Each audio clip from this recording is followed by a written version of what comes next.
اعوذ باللہ من الشیطان الرجیم، بسم اللہ الرحمن الرحیم۔ پیارے بچوں، السلام علیکم ورحمۃ اللہ وبرکاتہ۔ امید ہے کہ آپ خیریت سے ہوں گے۔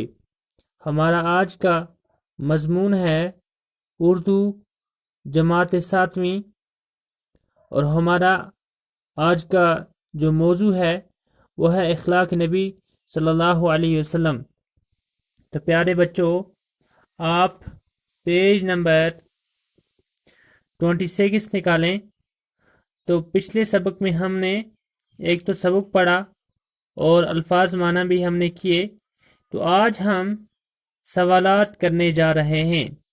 تو سب سے آپ دیکھیں، پہلا سوال یہاں پہ ہے، حضرت محمد صلی اللہ علیہ وسلم کی سیرت پاک کا سب سے روشن پہلو کیا ہے؟ تو اس کے لیے میں نے اپنی نوٹ بک پہ جوابات تحریر کر کے رکھے ہیں، آپ دیکھ سکتے ہیں۔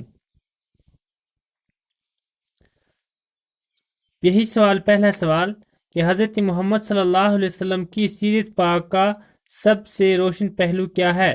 جواب، حضرت محمد صلی اللہ علیہ وسلم کی سیرت پاک کا سب سے روشن پہلو آپ صلی اللہ علیہ وسلم کے بلند اور اعلیٰ اخلاق ہیں۔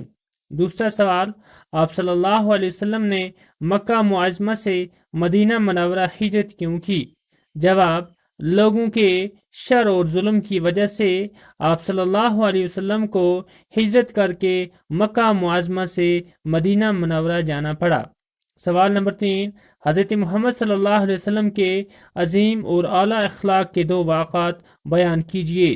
جواب، پہلا واقعہ، ایک یہودی کی بیوی نے آپ صلی اللہ علیہ وسلم کو اپنے یہاں دعوت پر بلایا اور زہر ملا ہوا گوشت کھلایا۔ آپ صلی اللہ علیہ وسلم نے اس عورت کو بھی معاف فرما دیا۔ دوسرا واقعہ، ایک مرتبہ ایک بدوی قرض خواہ اپنے قرض کا تقاضا کرنے کو آیا۔ اس نے بڑی سختی سے اور غصے سے تقاضا کیا، تو اس پر آپ صلی اللہ علیہ وسلم نے فرمایا کہ اس شخص کی حمایت کرنی چاہیے۔ سوال نمبر 4، حضرت محمد صلی اللہ علیہ وسلم کے اخلاق کا آپ صلی اللہ علیہ وسلم کے مخالفوں اور جانی دشمنوں پر کیا اثر پڑا؟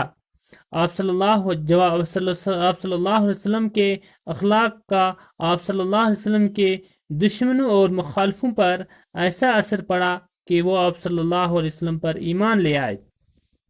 سوال نمبر 5، فتح مکہ کے بعد آپ صلی اللہ علیہ وسلم نے ان لوگوں کے ساتھ کیا سلوک کیا جنہوں نے آپ صلی اللہ علیہ وسلم پر ظلم کیے تھے؟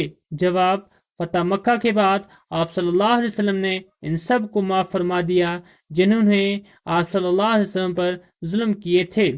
اس کے بعد کوشچن نمبر 6 ہے یہاں پہ۔ سوال نمبر 6، آپ صلی اللہ علیہ وسلم پر کوڑا کرکٹ پھینکنے والی بڑھیا پر آپ صلی اللہ علیہ وسلم پر کیوں کر ایمان لے آئی؟ جواب، آپ صلی اللہ علیہ وسلم کے بلند اور اعلیٰ اخلاق کو دیکھ کر کوڑا کرکٹ پھینکنے والی بڑھیا بھی آپ صلی اللہ علیہ وسلم پر ایمان لے آئی۔ اس کے بعد پیارے بچوں، یہ ہمارے 6 جو سوالات تھے یہ ہم نے کیے۔ اس کے بعد یہاں پہ سوال نمبر 3 ہے، یعنی یہ سوال نمبر 2 تھا، یہ اس کے پارٹ حصے تھے، 6 حصے۔ اب سوال نمبر 3 ہے، آپ دیکھ سکتے ہیں۔ سوال نمبر 3 ہے، جمع کے واحد اور واحد کی جمع بنائیں۔ مخالف، یہ واحد ہے، اس کی جمع ہے مخالفین۔ کلمہ واحد ہے، اس کی جمع ہے کلمات۔ معاملہ واحد ہے، اس کا جمع ہے معاملات۔ وقت واحد ہے، اس کی جمع ہے اوقات۔ طرف واحد ہے، اس کی جمع ہے اطراف۔ موقع واحد ہے، اس کی جمع ہے مواقع۔ تکلیف واحد ہے، اس کی جمع ہے تکالیف۔ صدقات، یہ جمع ہے تو اس کا واحد ہے صدقہ۔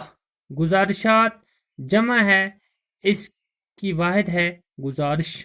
عزائم جمع ہے اور اس کا واحد عزم۔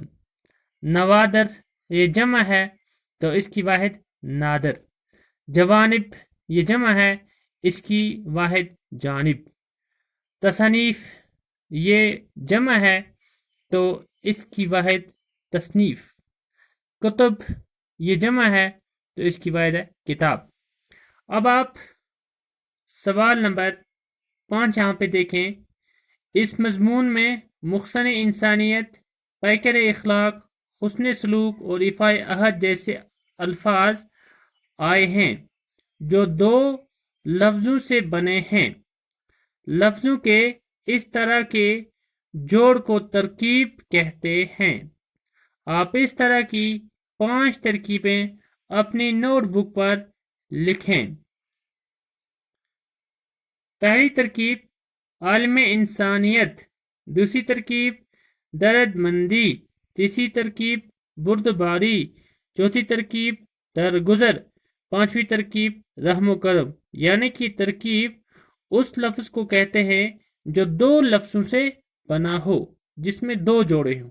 جیسے کہ اس میں عالم انسانیت، اس میں 2 جوڑے ہیں، درد مندی 2 جوڑے ہیں، بردباری 2 جوڑے ہیں، درگزر 2 جوڑے ہیں، رحم و کرم 2 جوڑے ہیں۔